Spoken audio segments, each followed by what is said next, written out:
घर खरीदने का फैसला आपकी जिंदगी के एक अहम और बड़े फैसले के तौर पर देखा जाता है, क्योंकि इसमें न सिर्फ आपकी मेहनत की कमाई लगी होती है, बल्कि ये आने वाले कई सालों तक आपके जीवन को प्रभावित करता है।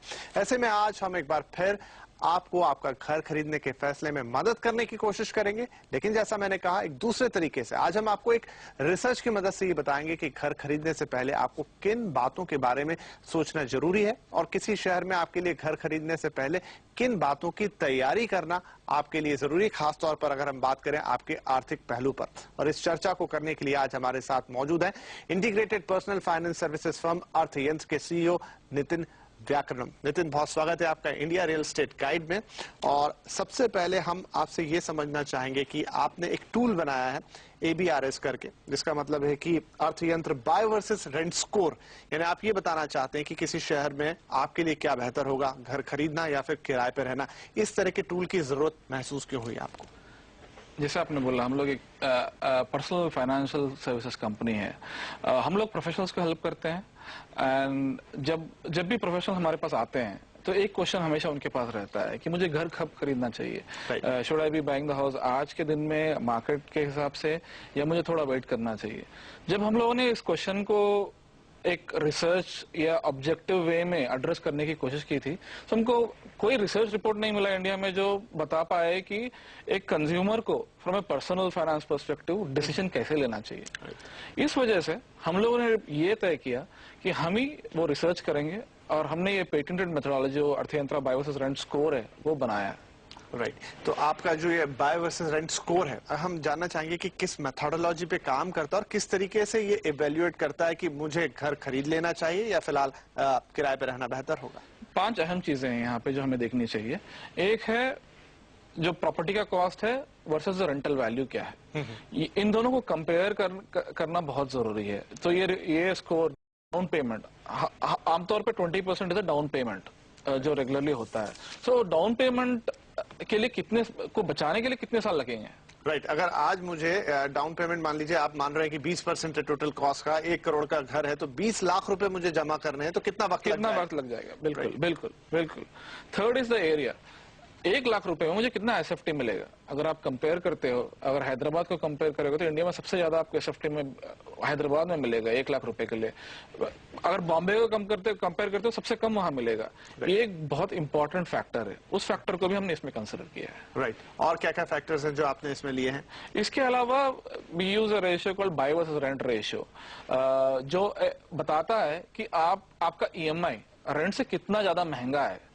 फॉर एग्जाम्पल कलकत्ता में buy versus rent ratio India में सबसे ज्यादा है, 0.41 है।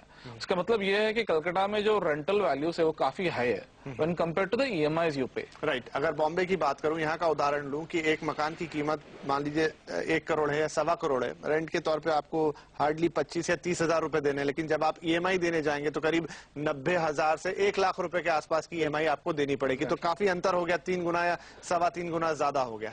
और इसी तरह से आप इस रेशियो को कैलकुलेट कर रहे हैं। एग्जैक्टली। और उसके अलावा कोई और टेक्निक है, कोई और मेथड? एक और फाइनल मेथड है ब्रेक इवन एनालिसिस। इसमें हम ये कैलकुलेट करते हैं कि अगर आप घर खरीदते हो वर्सेस रेंट, आपको कितने साल लगेंगे ब्रेक इवन होने के लिए।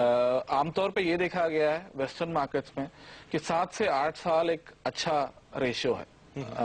इंडियन सिटीज में जो 7 सिटीज हमने कवर किए हैं उन सब में उससे ज्यादा है ब्रेक इवन। इस ब्रेक इवन को आप कैसे डिफाइन करेंगे? ये वो रकम है जो आप रेंट दे रहे हैं और जो आप EMI दे रहे हैं, जहां जाके वो सेम हो जाते हैं उस उतने साल, मतलब मान लीजिए कि 10 साल अगर आपको लगते हैं कि आपका रेंट और EMI सेम है, तो आपको खरीदी हुई प्रॉपर्टी में कम से कम 10 साल गुजारने होंगे, तब जाके आप ब्रेक इवन पे पहुंचेंगे, तब आपका वो डिसीजन सही होगा कि आपने घर खरीदा है। अदरवाइज आप रेंट पे रहते तो शायद ज्यादा।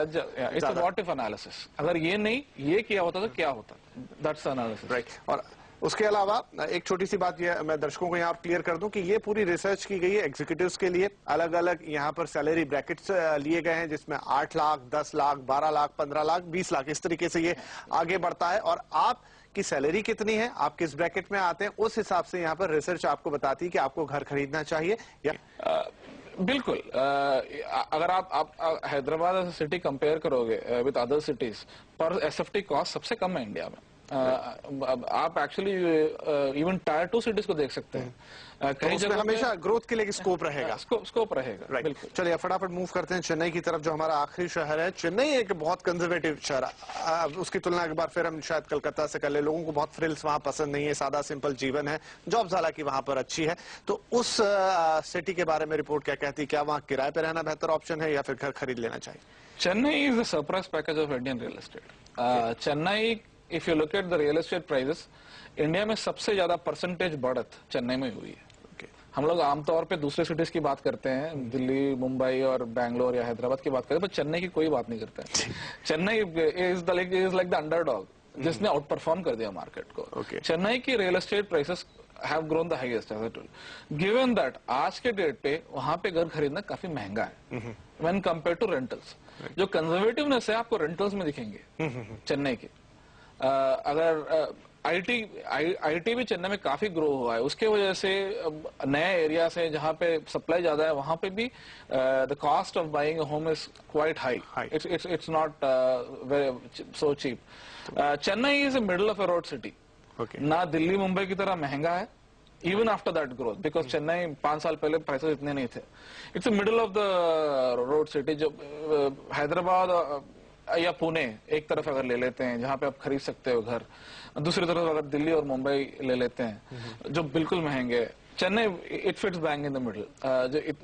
राइट। तो आपके इसमें करीब जो 16 और 20 लाख के ब्रैकेट में आते हैं उनको तो आप ये सलाह इसमें देती है रिपोर्ट की आप रेंट पे ही रहें, लेकिन उससे ऊपर अगर आप कमाते हैं और अगर आप चाहते तो आप घर उसमें खरीद सकते हैं। तो चलिए, ये हमने देखा देश के कुछ प्रमुख शहरों के अंदर की किस तरीके से आप डिसीजन लेंगे कि आपको घर खरीदना है या फिर आपको फिलहाल किराए पर रहना है। और अगर आप घर खरीदने का सपना देखते हैं या इच्छा रखते हैं तो किस तरीके से आपको अपना कॉर्पस इकट्ठा करना है, कितना वक्त लगेगा और वो आपके बाकी फाइनेंशियल डिसीजंस को कितना इम्पैक्ट करेगा। इस बातचीत को करने के लिए नितिन आपका बहुत शुक्रिया। आप आए और हमसे बातचीत की।